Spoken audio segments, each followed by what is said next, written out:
नमस्कार दर्शक बंधु पूर्व पक्ष को आपण मानू मु परशुराम दास स्वागत करुच्ची। दर्शक बंधु ओडिशा राजनीतिर सबुठारु चर्चित सबुठारु समालोचित एवं प्रभावशाली चेहरा हेउचंती पूर्वतन आईएएस अधिकारी भैरव कार्तिकेयन पांड्यान। 2024 निर्वाचन रे विजु जनता दलर अप्रत्याशित पराजय परे जी दिने घोषणा करथिले जे से सक्रिय राजनीति संपूर्ण संन्यास नेउचंती से बे पुणी थरे चर्चार शीर्ष रे। किंतु एथर चर्चा भुवनेश्वर नवीन निवास किंबा दिल्ली राजनैतिक कॉरिडोर को नहीं नुहे। एथर खबर आसीची सुदूर दक्षिण अमेरिका आटलांटिक महासागर पार होई भेंजुआलरू आसीथिबा एक खबर एबे सारा ओडिशा समेत देशर कूटनैतिक महल को चमकई देछि। भेंजुआलार भूमिकंप प्रभावित अंचल रे हठात देखा जाइछंती भैरव कार्तिकेयन पांड्या। केवल सेतिकी नुहे, से सेठारे उद्धार कार्यर समीक्षा करुछंती, ग्राउंड जीरो रे प्रभावित लोकंक सह कथा हेउछंती।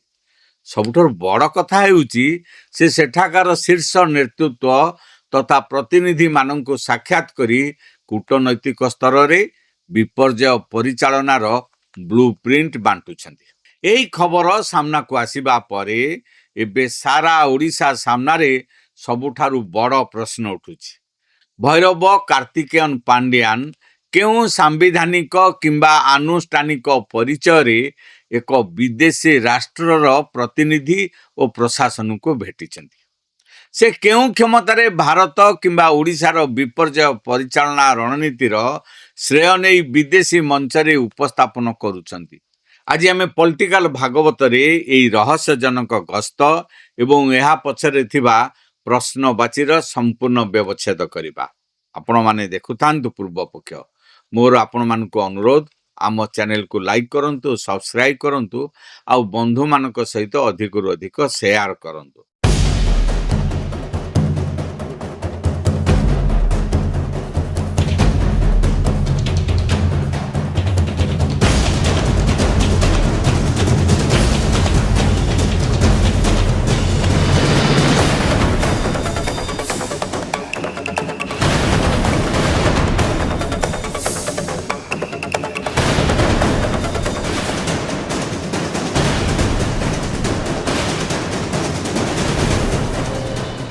दर्शक बंधु टिके इतिहास को फेरी जिबा। ओडिशा विधानसभा निर्वाचन रे बीजेडी महापराजय परे दल भितरे और बाहरे सबुठारु अधिक आक्रोशर शिकार जी होइथिले से हेउछंती भैरव कार्तिकेयन पांड्या। बीजेडी शेष समयर समस्त रणनीति तांकरी चारि पाखरे ही घूरी बुलुथला। पराजयर समस्त दायित्व निज मुंड को नहीं से कहिथिले मु सक्रिय राजनीति संपूर्ण संन्यास नेउछि। जदि मो जोगु ओडिशावासी किंबा नवीन बाबू दुख पाइछंती तेबे मु क्षमा प्रार्थना करुछि। या परे से ओडिशा छाड़ीथिले। गत किछि मास धरी से केउठी थिले, कोन करुथिले ता केही जानी पारु नथिले। किंतु हठात से देखा देले सुदूर भेंजुआला रे।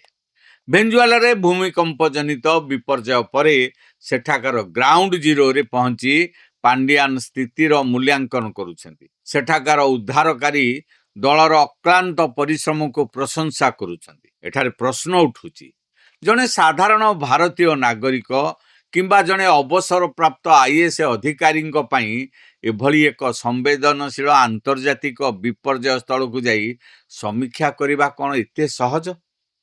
आपण माने किंबा मु चाहिले कोन कोनोसी देशर विपर्यय प्रभावित प्रशासनिक अंचल भीतर को प्रवेश करी एभली समीक्षा करि परिबा? निश्चित भावरे नुहे। तेबे पांड्यानकर पई एही व्यवस्था कला किए? सबुठारु आश्चर्यजनक एवं विस्मयकर तथ्य हेउची भैरव कार्तिकेयन पांड्यान भेंजुआलार शीर्ष नेतृत्व तथा उपराष्ट्रपति एवं प्रशासनिक प्रतिनिधि मंडली को साक्षात करिसेंती। आंतर्जातिक संपर्क एवं कूटनीतिर एक निर्दिष्ट प्रोटोकॉल थाए। सारा विश्व रे यह स्वीकृत जे कौनसी देशर शीर्ष राष्ट्र मुख्य किंबा कैबिनेट प्रतिनिधि को भेटिबा पई हेले संबंधित देशर वैदेशिक मंत्रालय माध्यम रे कूटनैतिक चैनल व्यवहार करने को पड़ी था। एबे सारा देश एवं ओडिशावासी जानिबाकू चाहुछंती।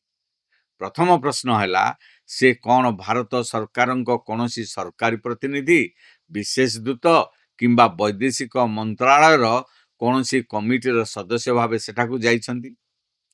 द्वितीय प्रश्न हैला ना से ओडिशार वर्तमानर मोहन चरण माझी सरकार कौन स्वतंत्र विपर्यय परिचालना दूत भाव सेठाकू प्रेरित होइछंती।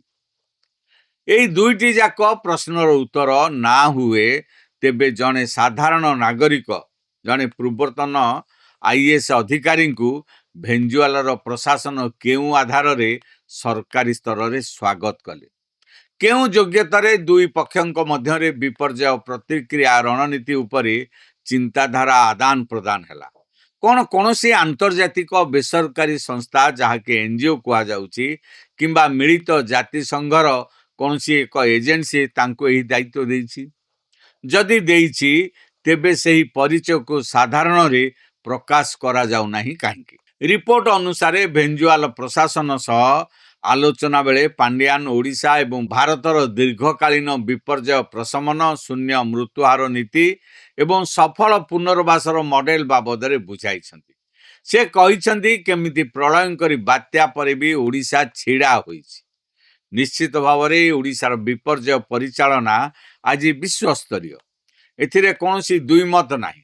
मिलित जातिसंघ मध्य ओडिशार एही मॉडल को प्रशंसा करि सारिछि, किंतु एठारे सबुठारु बड़ एवं कठोर प्रश्न उठुछि।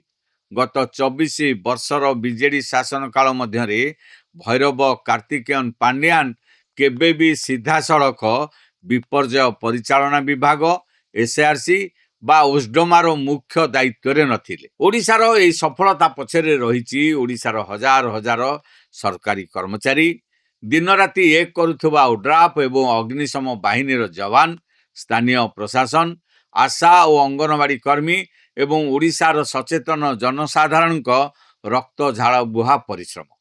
तेबे प्रश्न उठुछि जने व्यक्ति जी केबे विभाग मुख्य नथिले से केउ अधिकार रे केवल मुख्यमंत्री सचिव थिबा आधार रे ओडिशार एही सफलतार संपूर्ण श्रेय निजे नहीं आंतर्जातिक स्तर रे निजर व्यक्तिगत ब्रांडिंग पई व्यवहार करुछन। ओडिशार राजनीतिक कॉरिडोर रे एबे एहाकु नै जोरदार कटाक्ष एवं समालोचना आरंभ हो जाइछि। राजनैतिक समीक्षक माने कहउछंती जेउ पांड्यान निजर भूल रणनीति, क्षमतार केंद्रीकरण, अत्यधिक अहंकार एवं ओडिशार जनमानस को न बुझी निष्पत्ति नेबा कारणरू बिजु जनता दल भली एक अजेय और शक्तिशाली दल पई ओडिशा माटी रे राजनैतिक विपर्यय आनिले से बे सुदूर भेंजुआला रे जाई विपर्यय प्रशमनर पाठ किपरि पढ़ाउछंती। जेउ रणनीति ओडिशा रे बीजेडी को क्षमतारू दूरेई देला, जहाकू नै नवीन निवास आरंभ करी शंख भवन पर्यंत एबे भी असंतोषर निया जलुछि। सेही रणनीतिकार एबे विदेश माटी रे विपर्ययरू किभଳି मुकुलिबाकू हेबो तार नुआ ब्लू प्रिंट देखाउछंती। यह कौनसी हास्यास्पद घटना ठारू कम कि? यह संपूर्ण घटनाक्रम अनेक रहस्य एवं संदेह सृष्टि करुछि। राजनीति संन्यास नैथिबा जने व्यक्ति हठात एते बड़ आंतर्जातिक मंच रे केमिति सक्रिय होई उठिले? तांको पछरे केउ अदृश्य शक्ति काम करुछि? कौन यह पछरे तांकर कौनसी आगामी दिनर विश्वस्तरीय आंतर्जातिक क्यारियर योजना रही ना यह पछरे ओडिशा राजनीति को पुणी थरे प्रभावित करिबा पई कौनसी बड़ गुप्त रणनीति प्रस्तुत हेउछि? भेंजुआलार प्रशासन हुए तो भैरव कार्तिकेयन पांड्यान प्रशासनिक कथा को ध्यानर सह शुणी थाई पारे, किंतु ओडिशार 4.5 कोटी जनसाधारण एवं सचेतन राजनैतिक महल आज भी गोटे प्रश्नर स्पष्ट उत्तर चाहूँगी। भैरव कार्तिकेयन पांड्यान आपण ओडिशार प्रतिनिधित्व एवं ओडिशार सफलतार श्रेय केउ अधिकार रे केउ परिचय रे विदेश माटी रे उपस्थापन करुछंती? ଏହି ସମ୍ପୂର୍ଣ୍ଣ ରହସ୍ୟଜନକ ଗସ୍ତ ଏବଂ ଘଟଣାକ୍ରମ ଉପରେ ଆପଣମାନଙ୍କର ମତାମତ କ'ଣ? ଆପଣ କ'ଣ ଭାବୁଛନ୍ତି ଭୈରବ କାର୍ତ୍ତିକେୟନ ପାଣ୍ଡିଆନଙ୍କ ଏହି ଭେଞ୍ଜୁଆଲ ଗସ୍ତ ପଛର ପ୍ରକୃତ କାରଣ କ'ଣ ହୋଇପାରେ? କ'ଣ ଏହା ତାଙ୍କର ଏକ ନୂଆ ଆନ୍ତର୍ଜାତିକ ରଣନୀତି? ଆପଣମାନେ ନିଜ ମତାମତ କମେଣ୍ଟ ବକ୍ସରେ ନିଶ୍ଚୟ ଜଣାନ୍ତୁ। ଭିଡ଼ିଓଟି ଭଲ ଲାଗିଥିଲେ ଏହାକୁ ଲାଇକ୍ କରନ୍ତୁ, ବନ୍ଧୁମାନଙ୍କ ସହିତ ଅଧିକରୁ ଅଧିକ ସେୟାର କରନ୍ତୁ। ଆମ ଚ୍ୟାନେଲ ପୂର୍ବ ପକ୍ଷକୁ ସବସ୍କ୍ରାଇବ୍ କରିବା ପାଇଁ ଆଦୌ ଭୁଲନ୍ତୁ ନାହିଁ। ଏଇଠି ଶେଷ କରୁଛି ଆଜିର ପଲିଟିକାଲ ଭାଗବତ। ପୁଣି ଦେଖା ହେବ ଏକ ନୂଆ ପ୍ରସଙ୍ଗ ସହିତ। ରହୁଛି ନମସ୍କାର। ମନ କହୁଛି କିଛି ନୂଆ କରିବା ପାଇଁ, ହେଲେ ପାଖରେ ସମ୍ବଳ ନାହିଁ। ତେବେ ବ୍ୟସ୍ତ ହୁଅନ୍ତୁ ନାହିଁ, ମଧୁଲିକା ଏଣ୍ଟରପ୍ରାଇଜେସ୍ ଏବେ ବୁଝିବ ଆପଣଙ୍କ ମନ କଥା। କ୍ଷୁଦ୍ର ଶିଳ୍ପ ଠାରୁ ନେଇ ମଧ୍ୟମ ଶିଳ୍ପ ପାଇଁ ସୁଲଭ ମୂଲ୍ୟରେ ଯୋଗାଇ ଦେବ ସମସ୍ତ ପ୍ରକାର ମେସିନ ଓ ର ମ୍ୟାଟେରିଆଲ, ଯାହାକୁ ନେଇ ଆପଣ ସହଜରେ ଆରମ୍ଭ କରିପାରିବେ ନୂଆ ଏକ ବ୍ୟବସାୟ। ଅଧିକ ଜାଣିବା ପାଇଁ ଆଜି ହିଁ କଲ୍ କରନ୍ତୁ।